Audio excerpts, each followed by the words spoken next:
સરકારમાં માનીતાઓને ડબલ ફાયદો કરાવવાની નીતિથી આ સરકાર કામ કરી રહી છે. નરેન્દ્રભાઈ મોદી અને અદાણીના સંબંધો વિશે તો આખું વિશ્વ જાણે જ છે કે કેવી રીતે એકબીજાને ફાયદો કરાવવા માટે કામ કરે છે. આજે પ્રશ્નોત્તરી સમયમાં કોંગ્રેસના ધારાસભ્યશ્રીઓએ જે ગુજરાતની પ્રજાના પરસેવાના ટેક્સના પૈસા બારોબાર પોતાના માનીતા ઉદ્યોગપતિઓને ફાયદો કરાવવા વપરાય છે, એ અંગેના જે પ્રશ્નો હતા એમાંથી જે હકીકતો બહાર આવી કે સરકાર દ્વારા અદાણી પાવર સાથે 2007માં 25 વર્ષ માટે કરાર કરવામાં આવ્યો હતો અને અદાણી પાવર પાસેથી જે વીજળી પ્રતિ યુનિટ ખરીદવા માટે બીડમાં ભાવ નક્કી કરવામાં આવ્યો હતો, એ બીડ 1માં ₹2.89 પ્રતિ યુનિટ ભાવ નક્કી થયો હતો અને બીડ 2માં ₹2.35 પ્રતિ યુનિટ ભાવ નક્કી થયો હતો. એની સામે જે પ્રશ્નોત્તરીના જવાબમાં હકીકતો બહાર આવી છે કે 2022 અને 2023ના વર્ષમાં સરકારે અદાણી પાવર પાસેથી જે વીજળી ખરીદી એમાં જે ભાવ આપવામાં આવ્યો એ 2022ના વર્ષમાં એવરેજ ₹7.185 પ્રતિ યુનિટ આપવામાં આવ્યો અને 2023માં ₹5.33 પ્રતિ યુનિટ આપવામાં આવ્યો. એટલે જે કરારમાં નક્કી કરેલી રકમ હતી એના કરતા 2 થી 3 ગણા ભાવ આપીને સરકારે અદાણી પાવર પાસેથી વીજળી ખરીદી. અને એ પણ કેટલી વીજળી? તો 2022માં 6010 મિલિયન યુનિટ વીજળી ખરીદવામાં આવી અને 2023ના વર્ષમાં 7425 મિલિયન યુનિટ વીજળી ખરીદવામાં આવી.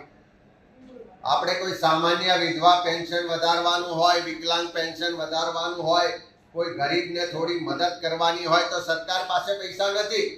કોઈ આંગણવાડી વર્કર, આશા વર્કર કે મધ્યાહન ભોજનના કર્મચારીનો પગાર વધારવાનો હોય તો સરકાર પાસે પૈસા નથી. પણ અદાણી પાવર પાસેથી ડબલ કરતા વધારે ભાવે વીજળી ખરીદવા માટે સરકાર પાસે પૈસા છે અને આ પૈસા કોઈના ઘરના નથી, ગુજરાતની પ્રજાના પરસેવાના ટેક્સના પૈસા. અને કેટલો વધારો ફાયદો કરવામાં આવ્યો? તો 2022માં જે વીજળી ખરીદવામાં વધારે ચૂકવવામાં આવ્યા એ 4315 કરોડ વધારે ચૂકવવામાં આવ્યા અને 2023ના વર્ષમાં જે વધારે ચૂકવવામાં આવ્યા એ 3950 કરોડ રૂપિયા વધારે ચૂકવવામાં આવ્યા. એટલે 2 વર્ષમાં ખાલી 2022 ને 23નું વર્ષ, એ જ વર્ષમાં અદાણી પાવરને સરકારે 8265 કરોડ રૂપિયા વધારે ભાવ વધારો આપીને ફાયદો કરાયો. કોઈને 1 રૂપિયો આપવાનો હોય તો પણ સરકારી કચેરીમાં ધક્કા ખાઈને લોકો થાકી જાય. પણ અદાણી પાવર કંપનીને સરકારે સામે ચાલીને જાણે સરકારની તિજોરી લૂંટાવતા હોય, પ્રજાના પરસેવાના પૈસાની ખેરાત કરતા હોય, એ રીતે 2 વર્ષમાં 8265 કરોડ રૂપિયા વધારે ચૂક્યા. અમે વિધાનસભામાં માંગણી કરી કે સરકારના પોતાના PSU છે, અનેક વીજ ઉત્પાદન મથકો છે, એમાં શું કામ આ પૈસાનું ઇન્વેસ્ટ કરીને પોતાનું ઉત્પાદન ક્ષમતા નથી વધારતા? સરકારે કારણ આપ્યું કે ઇન્ટરનેશનલ બજારમાં ઇન્ડોનેશિયામાં કોલના ભાવ વધારે થયા એટલા માટે આ ભાવ વધારો આપવામાં આવ્યો છે. હવે તો અદાણી કંપની પાસે ઓસ્ટ્રેલિયા અને બીજા ઘણા બધા દેશોમાં પોતાની માઇન્સ છે. હવે એમને ખૂબ સસ્તા ભાવે કોલ મળતો હોય તો એમણે શું કામ ગુજરાતના જનતાના પરસેવાના પૈસા વધારે લેવા પડે? પણ જ્યારે સાહેબના મિત્ર હોય અને ગુજરાત સરકાર મહેરબાન હોય તો આ ડબલ એન્જિન સરકારમાં ડબલ ભાવ આપવામાં આવે છે. એટલે કે જે બીડમાં રકમ નક્કી થઈ હતી એના કરતા બમણો ભાવ આપવામાં આવે છે. કરાર 2007માં કરવામાં આવ્યો તો 2032માં પૂરો થવાનો, હજુ પણ 8 વર્ષ જેટલો સમય બાકી છે.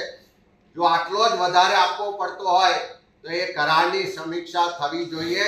તાત્કાલિક એ કરારની સમીક્ષા થાય અને જો અદાણી પાવર કે બીજી કોઈ પણ કંપનીઓ એના કરારની શરત મુજબ વીજ સપ્લાય આપવા માટે સમર્થ ના હોય તે કરાર રદ કરવા જોઈએ, નવેસરથી બીડ કરવું જોઈએ અને નવેસરથી ભાવ નક્કી થવા જોઈએ. આ ગુજરાતની પ્રજાના પડસેવાના ટેક્સના પૈસા પોતાના મિત્રો કે માનીતા પાછળ લૂંટાવા ના જોઈએ અને એનો અમે સખત વિરોધ કરીએ છીએ.